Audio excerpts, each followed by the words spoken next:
Daniel Tanuro, bonjour. Vous êtes Bonjour. un des membres fondateurs de l'association Climat et Justice Sociale. Vous nous expliquerez sans doute quel est le rapport entre les deux. Vous êtes ingénieur agronome de formation et un insoumis dans l'âme. Alors, au bar de l'Europe, je vous ai servi de la salade, de l'oseille, parce que l'argent, c'est la source de tous les maux, selon vous. Pour faire bref, le capitalisme, c'est ça qui est responsable du réchauffement climatique, on peut dire ça? Oui, je vous ai même posé la question. C'est la deuxième fois que vous m'invitez, que vous me posez cette même question avec insistance. Oui, c'est le responsable. J'ai envie d'ajouter principal, parce qu'on ne peut pas escamoter la responsabilité du productivisme de l'ancien bloc de l'Est. Mais enfin, l'essentiel, c'est effectivement le capitalisme, pour une raison de fond, qui est qu'il n'y a pas de capitalisme sans croissance. Et qu'on a tellement reporté les mesures à prendre pour limiter ou contrer le changement climatique, qu'il n'y a plus moyen aujourd'hui, dans l'urgence, d'agir sans remettre en cause un certain nombre de mécanismes fondamentaux du capitalisme et du marché. Mais les banques, symboles du capitalisme, investissent aujourd'hui dans des projets solaires, éoliens par exemple. Il n'y a pas une économie verte qui est défendue aujourd'hui par les banques? Il y a certainement une économie verte qui est en progression, en grande progression. Enfin, il suffit de voir la télé tous les jours et on voit les progrès de l'économie verte. Mais il y a un raisonnement très simple. Il faut réduire les émissions. Et il faut le faire d'une façon extrêmement importante. Il faut supprimer les émissions d'ici 2050 à peu près. Et en même temps, il faut remplacer les technologies qui produisent l'énergie par des technologies propres. Or, la production des technologies propres requiert de l'énergie. Et l'énergie au point zéro de la transition, c'est-à-dire maintenant à peu près, elle est à 80% d'origine fossile. Ça veut dire que la transition elle-même requiert un surcroît d'utilisation d'énergie et donc un surcroît d'émissions de gaz à effet de serre qui doit forcément être compensé quelque part. Et ça, le système ne le fait pas. Parce que pour le faire, il faudrait une planification qui compense les surcroîts d'émissions d'une part par des réductions accrues de l'autre. Alors, je vais vous montrer une photo et vous allez la commenter.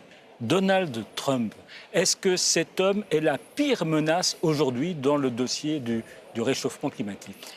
C'est certainement une menace extrêmement sérieuse, oui, parce que, vous savez, à Paris, à la COP21 a été adopté l'objectif général de limiter la hausse de température à 1,5 degré, si possible, par rapport à la période... grande conférence sur le climat. La grande conférence sur le climat des Nations Unies, 1,5 degré d'augmentation par rapport à la période pré-industrielle. Alors, cet objectif, il vaudrait beaucoup mieux l'atteindre. On cite souvent le chiffre de 2 degrés, mais 2 degrés entraînerait déjà des conséquences, disons, extrêmement négatives pour l'humanité, pour les écosystèmes. Donc il faudrait atteindre 1,5 degré.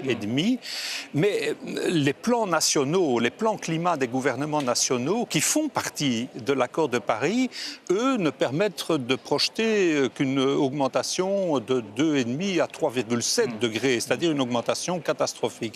Il y a donc un fossé entre les deux.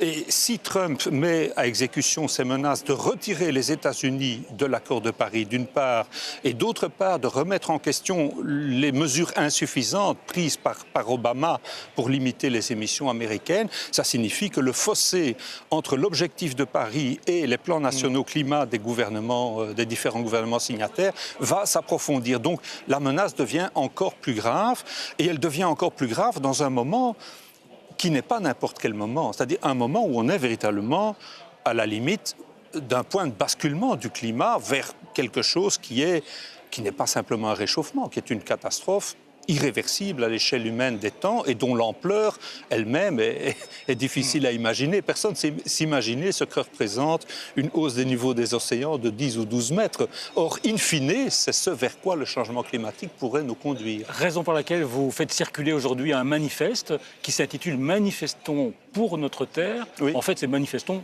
contre Donald Trump ». Ah, c'est clair.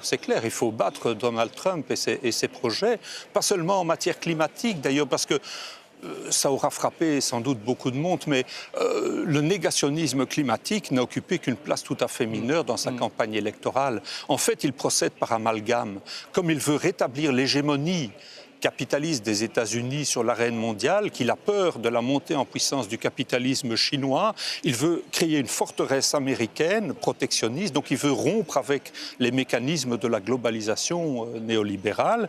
Et pour faire simple, il met dans le même sac de la mondialisation aussi les accords internationaux comme l'accord sur le climat.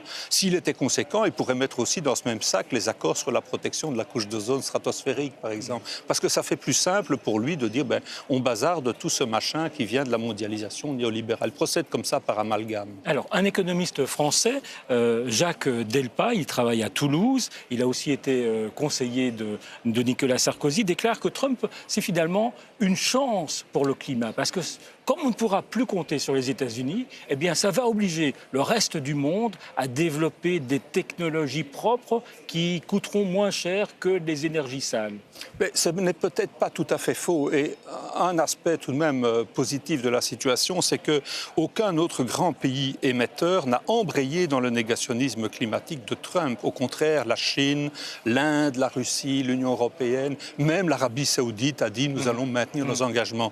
Ceci dit, l'affaire n'est pas uniquement climatique. Et la politique de Trump, la politique agressive, isolationniste et guerrière, pourrait créer une situation de fait dans laquelle les décideurs, même les plus conscients du danger du changement climatique, seraient amenés à considérer eux-mêmes que le changement climatique n'est plus que la Xème priorité.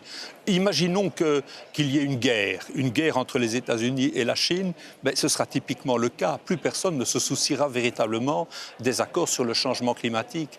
Et là, on pourrait avoir une combinaison de dérapage militaire et de basculement climatique qui créerait, je ne veux pas avoir l'air d'un catastrophiste, mais enfin qui créerait une situation de plongée dans la barbarie. Daniel Tanuro, prenez une petite boule surprise. Oui. Avec une question surprise. Vous prenez une rouge, tiens, ça m'étonne. Oui, pas par hasard. Et vous prenez vos lunettes également. Absolument. Faut-il juger Trump pour crime contre la planète? Je pense que oui. Je pense qu'il ne s'agit pas de scepticisme. Si vous me dites que je peux sauter par la fenêtre ici parce qu'il n'est pas prouvé que la loi de la pesanteur va me faire m'écraser sur le sol, je n'appellerai pas ça du scepticisme de votre part, j'appellerai ça du déni. Et donc des gens qui, en connaissance de cause, parce qu'on le sait, et son nouveau secrétaire d'État, Rex Tillerson, en tant qu'ex-PDG d'ExxonMobil, le sait pertinemment bien, ceux qui, en connaissance de cause, veulent nier la réalité et liquider les accords sont des criminels qui condamnent à mort des centaines de millions de gens.